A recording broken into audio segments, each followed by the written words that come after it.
अकबर ने दी बीरबल को मौत की चुनौती। भाग 1। रहस्य की शुरुआत। आगरा का शाही किला उस रात अजीब खामोशी में डूबा हुआ था। ठंडी हवा यमुना के तट से आती और ऊंचे बुर्जों से टकराकर रहस्यमय सरसराहट पैदा करती। किले की दीवारों पर मशालें जल रही थी, पर उनका प्रकाश भी मानो किसी अदृश्य डर से कांप रहा था। दरबार आज सामान्य दिनों जैसा नहीं था। वहां एक ऐसा तनाव तैर रहा था जिसे हर सैनिक, हर मंत्री, हर नौकर चुपचाप महसूस कर रहा था। क्योंकि आज सम्राट अकबर ने अचानक दरबार में ऐलान किया था, बीरबल, मैं तुम्हें एक ऐसी चुनौती देता हूं जिसे न पूरा कर सके तो औकात सिर्फ एक ही बचती है, मौत। पूरा दरबार सन्ना। किसी ने सांस लेने की भी हिम्मत नहीं की। बीरबल का चेहरा शांत था। मुस्कान हल्की जरूर थी, पर आंखों में एक गहरी जिज्ञासा चमक रही थी। उसे पता था, अकबर यूं ही चुनौती नहीं देता। इसके पीछे कोई बड़ा राज है। अध्याय 1। सम्राट का बदला हुआ चेहरा। पिछले कुछ हफ्तों से अकबर को कुछ अजीब घटनाएं परेशान कर रही थी। रात को किसी के कदमों की आवाज सुनाई देना, अपनी ही परछाई का अचानक बदल जाना, महल में बार बार एक अजनबी बूढ़ा साधु दिखना, और सपने में एक ही वाक्य सुनाई देना, राजा, तुम्हारे सबसे नजदीकी आदमी में ही विश्वासघात छिपा है।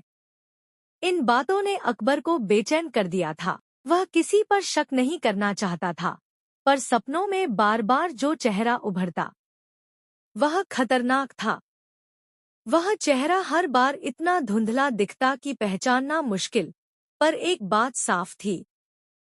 सपनों में दिखने वाली आंखें बीरबल जैसी लगती थी।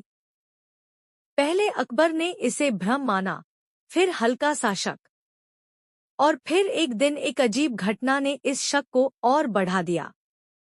अध्याय 2। गायब हुआ शाही खजाना। एक रात शाही खजाने के कक्ष में पहरेदारों ने तेज रोशनी देखी। अंदर भागे तो दरवाजा खुला था, और जमीन पर एक छोटा सा सुनहरा पेंडेंट पड़ा था, जिस पर बीरबल के हाथ का बना हुआ विशेष शिल्प था।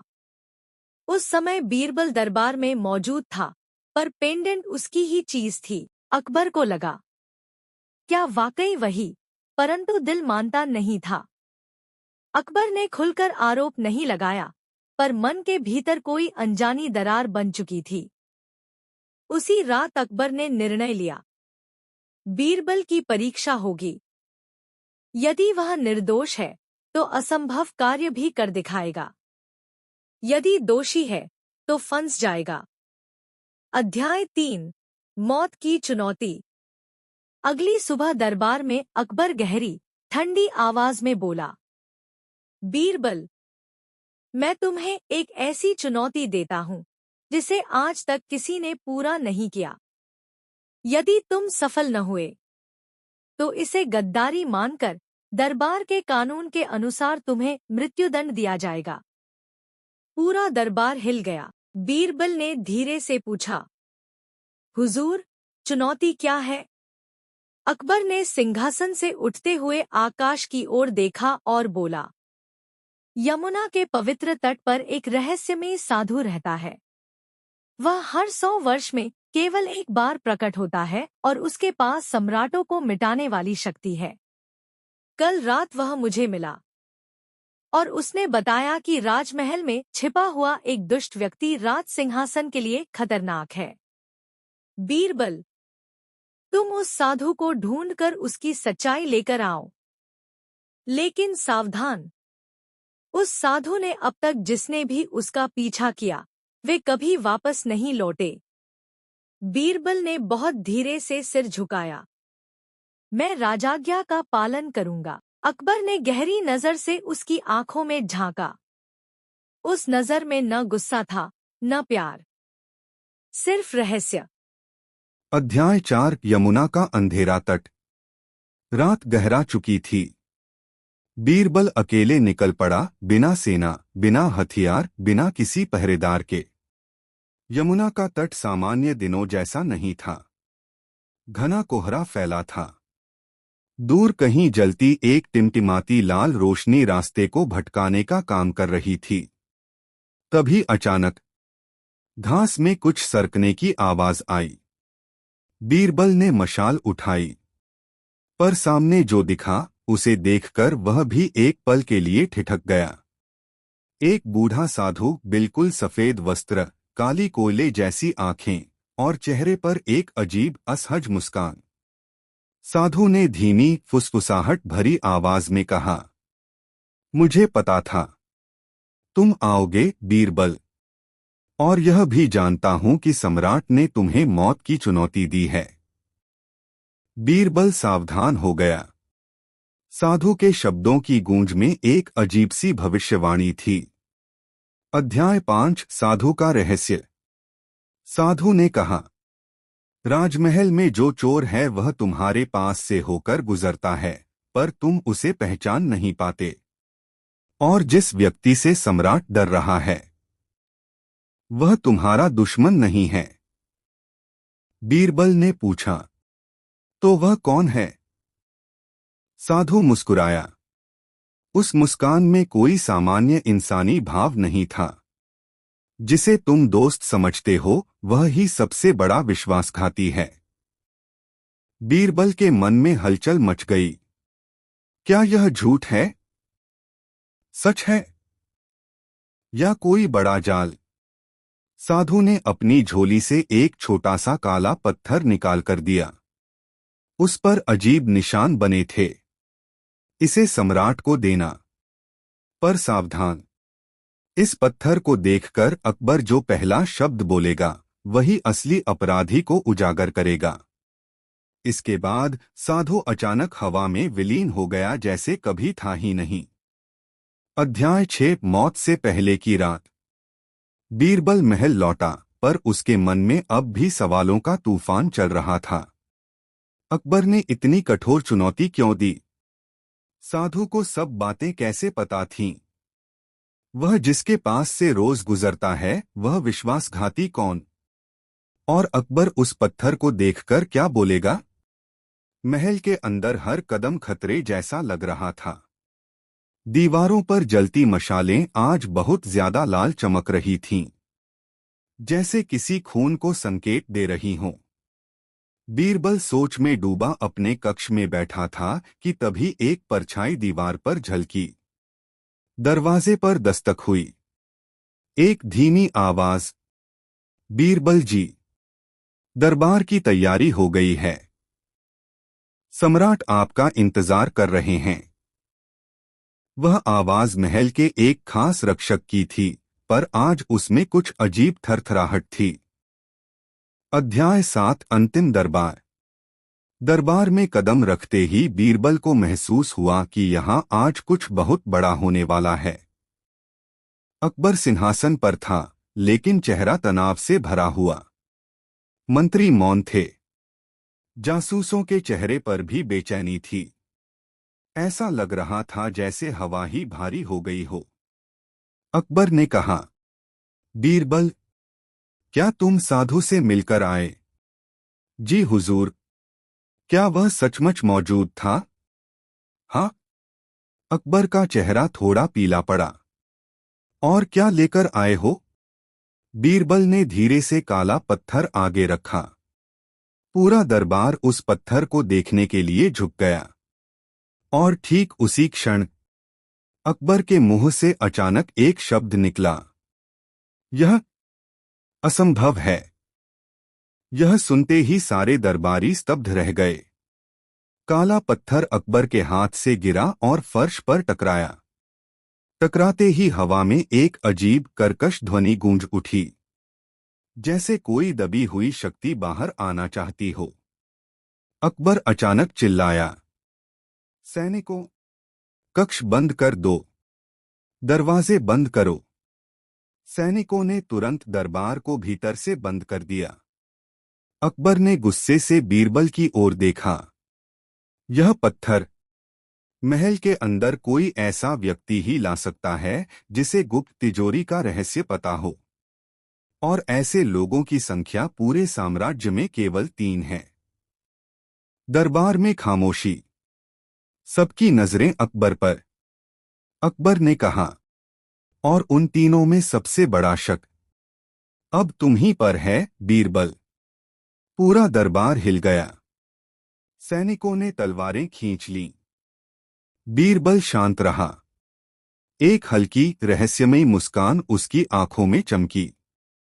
वह बोला, हुजूर, असली अपराधी को पहचानने का समय आ गया है।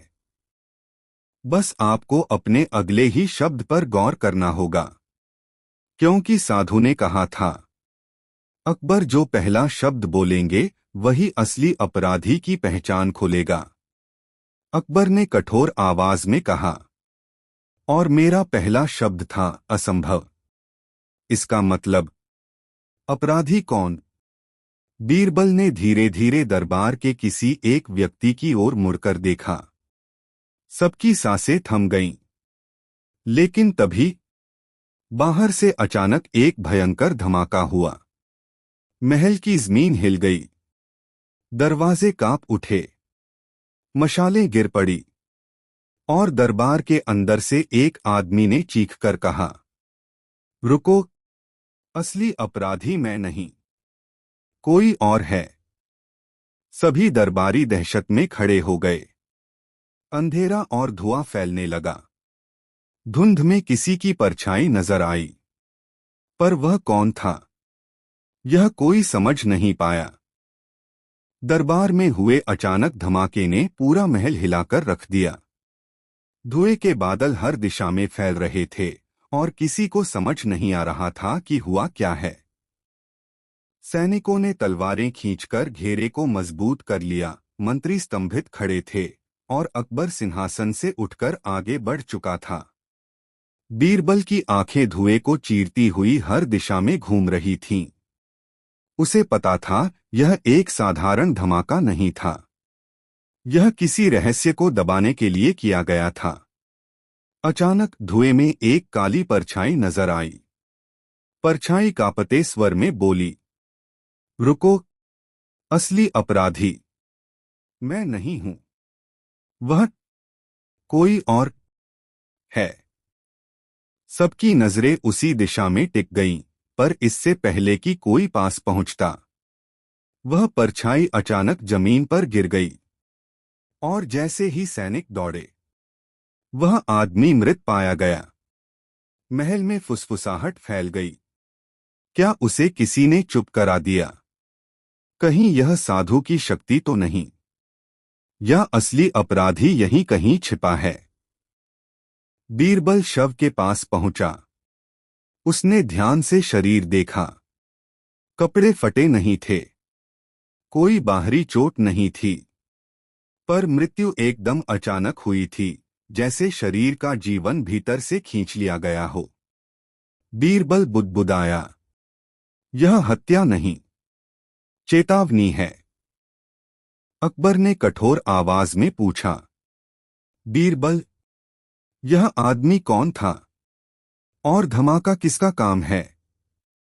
बीरबल ने धीरे से कहा, हुजूर, यह आदमी ही असली अपराधी नहीं था। यह तो किसी और के राज का शिकार बना है। अकबर की आंखों में बेचैनी और बढ़ गई। अध्याय 8, पत्थर का राज खुलना शुरू। बीरबल ने जमीन से वह काला रहस्यमयी पत्थर उठाया जो साधु ने दिया था। धमाके में भी वह पत्थर बिल्कुल सुरक्षित था। उस पर वही अजीब अजनबी चिन्ह चमक रहे थे। वह अकबर की ओर मुड़ा। हुजूर, जब आपने पत्थर देखा तो आपका पहला शब्द था असंभव। यह शब्द ही अपराधी की पहचान की कुंजी है। अकबर ने पूछा, कैसे? बीरबल ने कहा, पहले यह समझना होगा कि यह पत्थर साधारण नहीं, यह यक्षलिपि का हिस्सा है। यह लिपि सिर्फ 3 लोगों को आती है। अकबर चौंक पड़ा। हाँ, मुझे वह लिपि आती है। और 2 और लोगों को, मुल्ला दो प्याजा और तानसेन को। पर उनमें से कोई ऐसा क्यों करेगा? बीरबल ने गंभीर स्वर में कहा। लेकिन हुजूर, एक चौथा व्यक्ति भी था जिसे यह लिपि आती थी। वह अब दरबार में नहीं, पर उसकी छाया आज भी जिंदा है। अकबर स्तब्ध। कौन? बीरबल ने आंखें बंद कीं और फिर धीरे से बोला। राजमहल का पूर्व खुफिया प्रमुख फैजी खान। पूरे दरबार में खलबली मच गई। फैजी खान का नाम कोई लेने की हिम्मत नहीं करता था। 3 साल पहले वह रहस्यमय तरीके से लापता हो गया था। कहा गया था कि उसने गद्दारी की और सजा से डरकर भाग गया।